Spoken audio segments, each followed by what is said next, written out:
শেখ হাসিনার নির্দেশে বাংলাদেশে এখন হরতাল চলছে। এখন আপনারা বলুন বাংলাদেশে কোন মানের হরতাল চলছে, কিভাবে চলছে?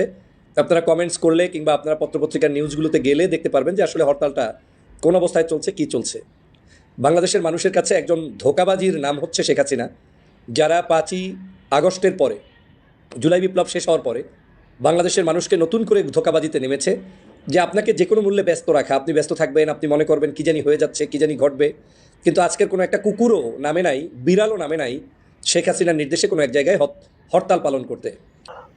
আজ 18 জানুয়ারি, আজ একটা হরতাল আছে, আমরা কি সবাই জানি? হরতাল ডেকেছে একটা সংগঠন, একটা ফেসবুক পেজ, আমরা এভাবে বলবো। আওয়ামী লীগের লোকজন এখন ফেসবুক পেজ থেকে ক্যাম্পেইন করছে, দ্য এ টিম বা এরকম কিছু একটা নাম। পেজটা ঢুকলাম এবং ঢুকে দেখলাম ওখানে এখন পর্যন্ত 74K ফলোয়ার্স, 63K লাইকস। আমি যখন ভিডিওটা করছি, মানে কথাটা এই জন্য বললাম যে আওয়ামী লীগের লোকজন ও পেজটাতে লাইক বা ফলো করছে না। দর্শক, এবার কি আমি হাসবো না কাঁদবো আমি বুঝতে পারতেছি না। নরেন্দ্র মোদী দাওয়াত পাননি ডোনাল্ড ট্রাম্পের শপথ অনুষ্ঠানে, দাওয়াত পেয়েছেন চায়নার প্রধানমন্ত্রী। চায়নার প্রধানমন্ত্রী দাওয়াত পায় ডোনাল্ড ট্রাম্পের অনুষ্ঠানে, আর নরেন্দ্র মোদী দুস্থ দাওয়াত পাচ্ছে না। কি কারণে? তাহলে বাংলাদেশকে গিলে খেয়ে ফেলবে নরেন্দ্র মোদী। ডোনাল্ড ট্রাম্প শপথ নেওয়ার পর শেখ হাসিনা উৎ পেতে বসে আছে বিড়ালের মতন। উনি ইঁদুর ধরবে বাংলাদেশে এসে, কিন্তু সেই বিড়াল কি ইঁদুর ধরার জন্য বাংলাদেশে আসতে পারবে? আমেরিকার প্রেসিডেন্ট নির্বাচনে যদি ডোনাল্ড ট্রাম্প আপনার প্রেসিডেন্ট হয়, তাহলে মোদির ক্ষমতা আরও পাকাপোক্ত হবে। কারণ ট্রাম্প এবং মোদি ব্যক্তিগতভাবে ভালো বন্ধু হিসাবে আমরা এতদিন জেনেছি। কিন্তু বিষয়টা এখন কেমন হয়ে গেল যে নির্বাচনের আগে ট্রাম্পের জন্য মোদি গিয়া ভারত থেকে ভোট চাইলেন, এটা নিয়ে সমালোচনা হলো, আমেরিকাতে হইলো। আবার ট্রাম্পও নির্বাচনের আগে হিন্দুদের পক্ষে, তারপর হচ্ছে ভারতের পক্ষে, মোদির পক্ষে ভালো ভালো কথা বলতেছিলেন। হ্যাঁ, তো এগুলোর কারণে নির্বাচনে ট্রাম্পও একটা অ্যাডভান্টেজ পাইলেন। যখন অ্যাডভান্টেজ পাইয়া পুইয়া একদম ক্ষমতা পাকাপোক্ত হয়েছে, ফাইনালি এসে এই বন্ধুরেই এমন একটা কিক মারছে যেটা নিতান্তই আসলে লজ্জাকর ভারতের প্রধানমন্ত্রী, নদীর জন্য এবং কি ভারতের জন্য। আমরা বলছিলাম যে আগামী 2 দিন পরেই ট্রাম্পের জনগণের মধ্যে অস্বস্তি বিরাজ করানো, সেই অস্বস্তির অংশ হিসেবে আজকে তাদের বাংলাদেশে সকাল সন্ধ্যা হরতাল চলছে। শেখ হাসিনার নির্দেশে বাংলাদেশে এখন হরতাল চলছে। এখন আপনারা বলুন বাংলাদেশে কোন মানের হরতাল চলছে, কিভাবে চলছে? আপনারা কমেন্টস করলে কিংবা আপনারা পত্রপত্রিকার নিউজগুলোতে গেলে দেখতে পারবেন যে আসলে হরতালটা কোন অবস্থায় চলছে, কি চলছে।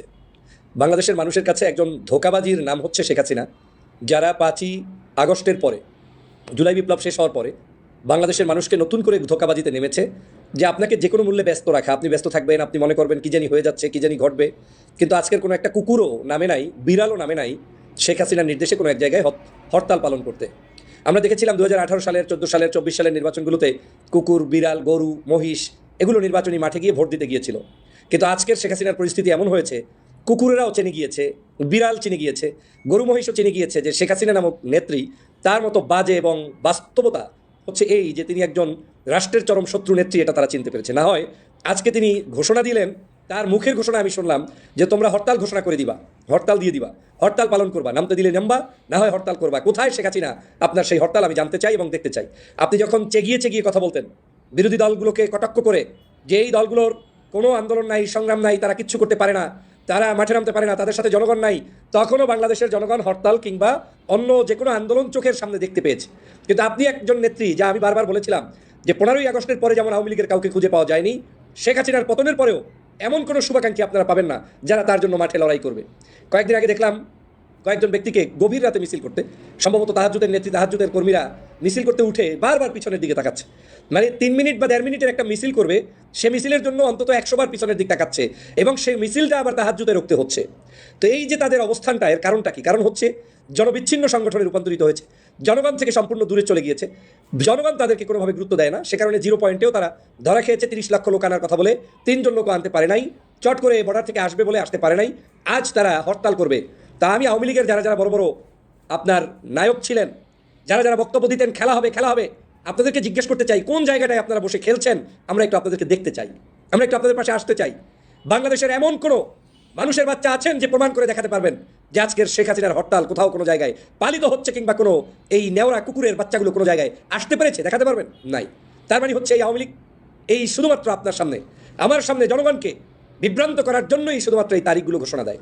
আপনারা শুনেছেন কালকে শেখ হাসিনার একটা বক্তব্যে 20 মিনিটের জন্য তিনি বেঁচে গিয়েছেন। কালকেও অভিনয় করছে 20 মিনিটের জন্য বেঁচে গিয়েছি। আমরা এতদিন বলেছিলাম এই শেখ হাসিনা হচ্ছে এমন একজন স্বার্থবাদী নেত্রী যিনি মানুষকে হত্যা করে শুধু তার জীবনকে রক্ষার জন্য যা ইচ্ছা তাই করতে পারবে। তিনি পাও ধরতে পারবে, হাত ধরতে পারবে, যেমনটা এই দেশে একদিন এক সময় জামাত ইসলামের পাও ধরেছিল, হাত ধরেছিল, মাপ চেয়েছিল, আবার তাদেরকে ফাঁসির কাস্টে ঝুলিয়েছিল। আজকে আবার নতুন করে বাংলাদেশের বিভিন্ন রাজনৈতিক দলের সাথে সমঝোতা করতে চায়। বিএনপির জন্য মায়াকান্না শুরু করে দিয়েছে, অনেক জায়গায় দেখলাম তাদের নেতারাই একেবারে এখন খুব প্রশংসাও করে। আর গত 16 বছর তাদের উপরে যে জুলুম অত্যাচার করেছে সেইটা কোনো খবর নাই। সে কারণে বলছি, এই আওয়ামী লীগ হচ্ছে মৃত্যুক এবং একটি পরাজিত শক্তি। তারা তাদের স্বার্থে যা ইচ্ছা তাই করতে পারে। তো আমি যেটা বলছিলাম যে শেখ হাসিনা বলছে 20 মিনিটের জন্য তিনি রক্ষা পেয়েছেন, 20 মিনিট চলে গেলে তার কি হতো সেটা তিনি বলার চেষ্টা করছেন। হ্যাঁ, 20 মিনিটের জন্য যেই নেত্রী রক্ষা পেয়েছেন, আপনি তাহলে গত 16টি বছর কিসের উপরে ভিত্তি করে আপনি ক্ষমতায় থেকেছেন সেটা এখন নিজের কাছেই নিজে জপুন।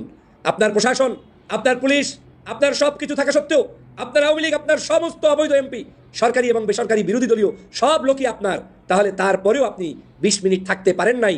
এর প্রমাণ হচ্ছে আপনি এই বাংলাদেশের জনগণের কোনো নেত্রী নয়। আপনি সে কারণে থাকতে পারেন নাই। আপনি বলছেন আপনাকে শেষ করে ফেলতো।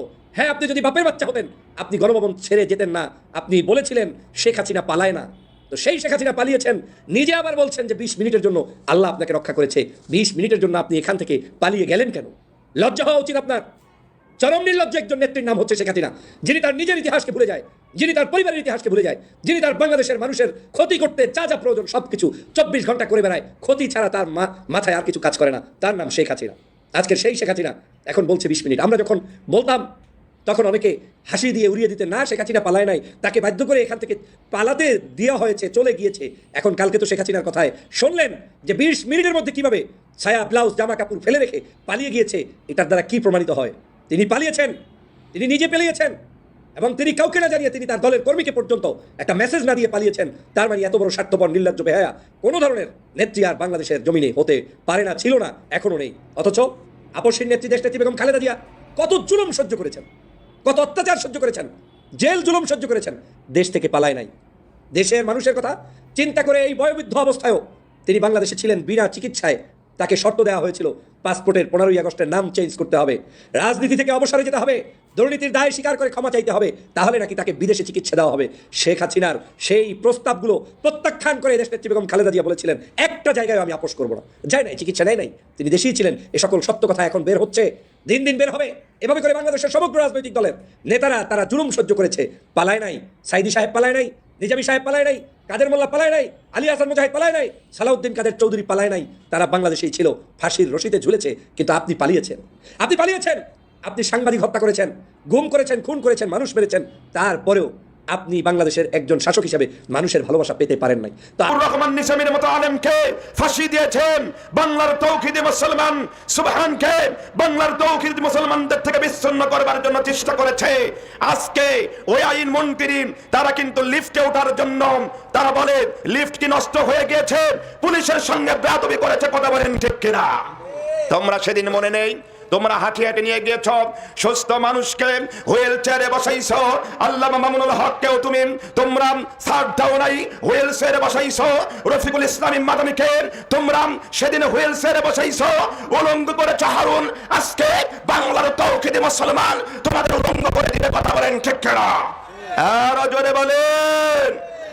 যেই কাঠগাড়াই ছিল বিএনপি জামাতের মানুষ, সেই কাঠগাড়ায় এখন তোমরা খেলা হবে। কথা বলেন, পালাইয়া গেছে না, খেলা হবে বইলা পালাইছে। প্রিয় ভাইয়ারা, আল্লাহি আল্লাহর কসম করে বলি, আজ থেকে এই আজকের কয়েক ঘন্টা পূর্বের একটি কথা। এই জননেত্রী শেখ হাসিনা তিনি কি করেছেন, তিনি ডাইরেক্ট নিয়ে বলেছেন যে তিনি আপনাদের মাঝে আপনাদের বলে দিচ্ছে, আজকে শুনে নিন। তিনি বলেছিলেন বাংলার তৌহিদি মুসলমানরা দেখেন আল্লাহ কি না করতে পারে। এইভাবে কথা বলতে বলতে একটু খেয়াল করে দেখুন ভাই, ভাই আমার কথা একটু শোনেন। আমার কথা কি কষ্ট পাচ্ছেন? আমি কথাগুলো সাজাই, খেয়াল করেন, দেখেন। আজকের একটি আলোচনা আপনারা দেখতে পারবেন।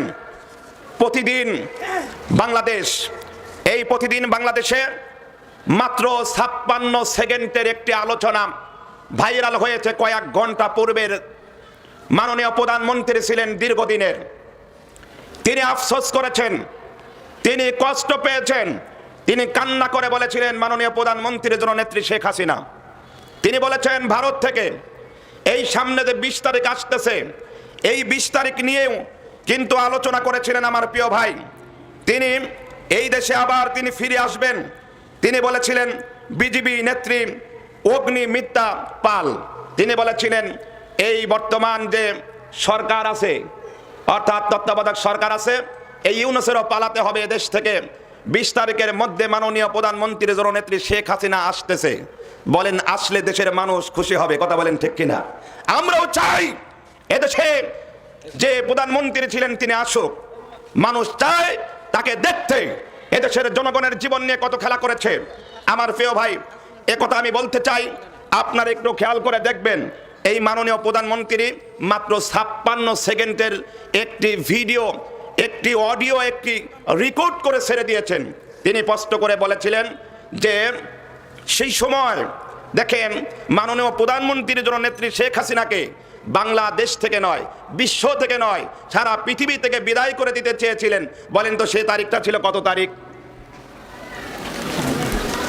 গ্রেনেড হামলা হয়েছিল 21 আগস্ট। আপনাদের মনে আছে? তিনি বলেছেন, আমি বলি নাই। আজকে এই 56 সেকেন্ডের ভিডিওতে তিনি বলেছেন। তারপরে আবার তেনাকে বিদায় করবার জন্য ষড়যন্ত্র হয়েছিল। দ্বিতীয়বার সেখানে টুঙ্গিপাড়া, ওখানেও বিদায় করবার জন্য চেষ্টা হয়েছিল। বাংলাদেশে পাবনা জেলা ঈশ্বরদীতেও মাননীয় প্রধানমন্ত্রীকে মারবার জন্য চেষ্টা করা হয়েছিল। এ বিষয় নিয়েও আলোচনা করেছেন তিনি। শেষে এই 5ই আগস্ট নিয়ে বলেছেন, এই 5ই আগস্ট আমি যদি শেখ হাসিনা যদি না পালিয়ে যেতাম, দেশের জনগণ এমন একটি পরিস্থিতি খেলা করেছিল, এমন একটি পরিস্থিতি শুরু করেছিল, আমি শেখ হাসিনা এ দেশ নয় বিশ্ব জগৎ থেকে, পৃথিবীর থেকে বিদায় নিতে হতো। হয়তো আল্লাহ আমাকে বাঁচিয়ে রেখেছেন, আবার জনগণের মাঝে হয়তো আমাকে ফিরিয়ে দিবেন। যদি তা না হয় তাহলে এই জনগণ 5ই আগস্ট আমাকে শেষ করে দিত। কথা বলেন ঠিক কিনা? এমন পরিস্থিতি হয়নি। এটা ভিডিও দেখবেন, ডাইরেক্ট নিয়ে তিনি আলোচনা করেছেন এবং অনেক কথা বলেছেন। প্রিয় ভাইয়েরা, দেখেন বাংলাদেশ, আফগানিস্তান, ইরাক, ইরান, বিভিন্ন দেশগুলোকে সবচেয়ে অত্যাচার করেছিল। বলেন তো কোন দেশ? জানেন? এই আমেরিকা। ক্যালিফোর্নিয়ার মানুষ, তারা বাংলার তৌহিদি মুসলমানদেরকে ধরে ধরে জুবাই দিত, নিজেই খোদায় দাবি করত, অন্যায় অত্যাচার করত, বিভিন্ন মুসলিম কান্ট্রিকে ধ্বংস করবার জন্য বহু চেষ্টা করেছে। ছোট্ট ছোট্ট শিশুরা কান্না করতেছিল, জনম দুঃখিনী মার গর্ভে থেকে এই শিশু যখন তিনারা পানি খায়নি, দুধ পান করবে, ওই আমেরিকার যুক্তরাষ্ট্রের বেঈমানরা, সৈনিকরা মুসলমানদের উপরে আঘাত করে তাদের রক্ত নিয়ে খেলা করেছে, সুন্দর সুন্দর নারীদেরকে নিয়ে খেলা করেছে, আনন্দ ফুর্তি করেছে। আমার প্রিয় ভাইয়েরা, শেষ পর্যন্ত ছোট্ট ছোট্ট শিশুদের দোয়া কবুল হয়েছে কি হয় নাই? জোরে বলেন, হয়েছে কি হয় নাই? প্রিয় ভাই, প্রিয় ভাই, এখানে শোনেন, কোরআনটাই রাজনীতি। প্রিয় ভাই, বিশ্বাস করেন, কোরআনটাই রাজনীতি। আমি আপনাদের দিকে আসবো, আপনি একটু খেয়াল করেন। আমি যে কথাগুলো বলতেছি, বলবার পরে একটু খেয়াল করেন যে এই আমেরিকায় দেখেন কি অবস্থা হইল। শেষ পর্যন্ত 40,000 একর জায়গা এই আগুন ধরিয়ে দিয়েছেন কে? বলেন কে? কাছাকাছি আগুন ধরিয়ে দিয়েছেন কে? সব কিছু করেছেন কে? আমার প্রিয় ভাইয়েরা, এই জন্য বাস্তবতায় ফিরে আসুন। ওয়াল্লাহি এমন একটি সময় ছিল কোরআনের মাহফিলে এত বাধার পরেও লোকজন কিন্তু যথেষ্ট হইতো। কথা বলেন ঠিক কিনা? আর এখন যেই সকল এমপি দ্বারা, মেম্বার দাঁড়াবে, চেয়ারম্যান দাঁড়াবে ক্ষমতার জন্য, 20, 50, 100 জন সাথে করে নিয়ে এনে ঘুরে জালসায় আসে না। কথা বলেন ঠিক কিনা? এই জাতীয় লোক আছে না নাই? যখন কালকত আসবে রে বিজয়, একদিন আসবে রে বিজয়। আল্লাহু আকবার বলেন, আরো জোরে বলেন আল্লাহু আকবার। আপনারা কি আলোচনা শুনবেন একটু বলেন তো দেখি, একটু এই সাইড থেকে বলেন যে হুজুর আজকে এই আলোচনা করেন, একটু বলেন তো দেখি। বলেন আমি সেই বিষয় নিয়ে আলোচনা করি, একটু বলেন না দেখি, বলেন বলেন যে হুজুর এই বিষয় নিয়ে আলোচনা শুনবো। আপনার এখান থেকে বলেন যে হুজুর এই বিষয় নিয়ে আলোচনা শুনবো, আমি ওটা আলোচনা করবো। বাস্তব কথা ভাই, জানেন সত্য কথা মানুষের কাছে খারাপ লাগে, কষ্ট লাগে, আঘাত লাগে। সত্য কথা মানুষ শুনতে চায় না, বাস্তব কথা মানুষের ভালো লাগে না। এই কোরআনুল কারীম খুলে দেখেন, 102 নং সূরা সূরাতুত তাকাসুর। এই সূরাতুত তাকাসুরে আল্লাহ সুবহানাহু ওয়া তাআলা বলেছেন আলহাকুমুত তাকাসুর। এই সূরা জানেন তো নাকি? আলহাকুমুত তাকাসুর, একে অপর থেকে বেশি পাবার ধান্দা মানুষকে ধোঁকা বা ভুলের মধ্যে ফেলে রেখেছে, কথা বলেন ঠিক কিনা? হাত্তা সুরতুমুল মা কবির, এমনকি এ দুনিয়া পাবার চিন্তা ধান্দা নিয়েই মানুষ কবরে পৌঁছে যায়। কি কথা বলেন? সম্পদ আছে, আমরা জানি বিগত দিনে কি হয়েছে না হয়েছে, জানবার পরে কোন কোন অন্যায় করার কারণে দেশ ছাড়তে হলো, সব বোঝার পরেও এখনো কোরআনুল কারীম নিয়ে কটূক্তি করা হয়, কোরআনুল কারীম বন্ধ করার জন্য চেষ্টা করা হয়। সত্যের দাওয়াতের কথা বললেই আঘাত লাগে, নামাজের কথা বললেই আঘাত লাগে, সুদের বিরুদ্ধে কথা বললেই আঘাত লাগে, ঘুষের বিরুদ্ধে কথা বললেই আঘাত লাগে, জিনার বিরুদ্ধে কথা বললেই আঘাত লাগে, অন্যায় অত্যাচার করবে, দুর্নীতি করবে এ বিরুদ্ধে কথা বললেই আঘাত লাগে। কিন্তু আপনার বাড়ি আমার বাড়িতে মশারি নামক জিনিস আছে, এখানে শুয়ে থেকে একটু খবর নিয়ে দেখবেন, সেখানে বুঝতে পারবেন সারাদিন আপনি ভালো করেছেন না মন্দ করেছেন। এই মসজিদে কি আপনারা নামাজ পড়েন? নামাজ পড়েন? আমি তো শুরু করতেছি, থাকেন, চেষ্টা করব। এই মসজিদে কিসের জন্য? কিসের জন্য? আচ্ছা, এই মসজিদ কার ঘর? বাদ বাকি যেগুলো বসবাস করে ওই ঘর কার? ওই ঘর কার? আল্লাহর ঘর নয়, ওই ঘর আপনার। কার ঘর? ওই ঘর আপনি দুনিয়াবি মানুষের জন্য, এই ঘরের নাম হলো আল্লাহর ঘর। আপনার ঘর আল্লাহর নয়। আপনার ঘর যদি আল্লাহর হতো, অফিস আদালত যদি আল্লাহর হতো, তাহলে আল্লাহর দিন দিয়ে, আল্লাহর কোরআন দিয়ে রাষ্ট্র কায়েম করা হতো, কথা বলেন ঠিক কিনা? অফিসে কোরআন দিয়ে এদেশ চালাতো, অন্যায় অত্যাচারের বিরুদ্ধে কাজ করতো, বড় বড় টুপি মাথায় দিয়ে ঘোষ খায়, এরকম কি দেখছেন? দেখছেন? বড় দাঁড়িয়ে আছে, ঘুষ খায়, এগুলো দেখছেন? বড় দাঁড়িয়ে আছে, জিনা করে, এগুলো দেখছেন? আজ 18 জানুয়ারি, আজ একটা হরতাল আছে, আমরা কি সবাই জানি? হরতাল ডেকেছে একটা সংগঠন, একটা ফেসবুক পেজ, আমরা এভাবে বলবো। আওয়ামী লীগের লোকজন এখন ফেসবুক পেজ থেকে ক্যাম্পেইন করছে, দ্য এ টিম বা এরকম কিছু একটা নাম। পেজটা ঢুকলাম এবং ঢুকে দেখলাম ওখানে এখন পর্যন্ত 74K ফলোয়ার্স, 63K লাইকস। আমি যখন ভিডিওটা করছি, মানে কথাটা এই জন্য বললাম যে আওয়ামী লীগের লোকজন ও পেজটাতে লাইক বা ফলো করছে না। অনেক বেশি দিন হয়ে গেছে তারা, তারপরও তাদের লক্ষ লক্ষ কোটি কোটি সমর্থক আছে, লোকজন আছে, তারাও এটা লাইক করছে না। কারণ এটা যে ধরনের প্রোপাগান্ডা তারা মাঠে আনতে চায় সেগুলো আনছে। ভারতীয় মিডিয়া যা করে একদম, এটা একটা বাংলাদেশি লোকজন ভারতীয় ওই তৃতীয় শ্রেণীর মিডিয়াগুলো যা করে সেরকম একটা প্ল্যাটফর্ম। যাই হোক, সেখান থেকে হরতালের ডাক দেওয়া হয়েছে এবং একটা অডিও ক্লিপ আছে। আমি জানি না বাংলাদেশ সরকার তো না, সমস্ত আদালত আসলে এটা করেছেন। আমার কাছে একেবারে অপ্রয়োজনীয় একটা সিদ্ধান্ত মনে হয় যে শেখ হাসিনার বক্তব্য প্রচারের বিধিনিষেধ আছে, ফলে বাংলাদেশের মিডিয়াতে আমরা ঠিকঠাক কথা পাই না। তিনি একটা অডিও কল আছে, সেটা নিয়ে কথা বলবো, হরতাল নিয়ে কথা বলবো। তার আগে আরেকটা অডিও কল তার আমাদের সামনে এসছে, সেখানে তিনি 5 আগস্টে একটুর জন্য বেঁচে গেছেন। তিনি 21 আগস্টের কথা বললেন, তিনি কোটালীপাড়াটা কোথায় যাবে যে বোমা বাতা হয়েছিল সেটার কথা বললেন এবং 30-35 মিনিটের জন্য তিনি কোনো রকমে বেঁচে গেছেন। তাকে হত্যার পরিকল্পনা হয়েছিল। এটা সত্যই মবের সামনে যদি উনি পড়তেন, আমি বহুবার বলি যে কারো মৃত্যু এরকম মবের হাতে আমি কোনোভাবেই অ্যাকসেপ্ট করি না, কিন্তু উনি আসলে কি অবস্থা ওনার হতে এটা বুঝতেই পারি। মানুষের সম্মিলিত ক্ষোভ, ক্রোধ কোন জায়গায় পৌঁছেছে তিনি নিশ্চয়ই বুঝতে পারেন, আমরাও বুঝতে পারি।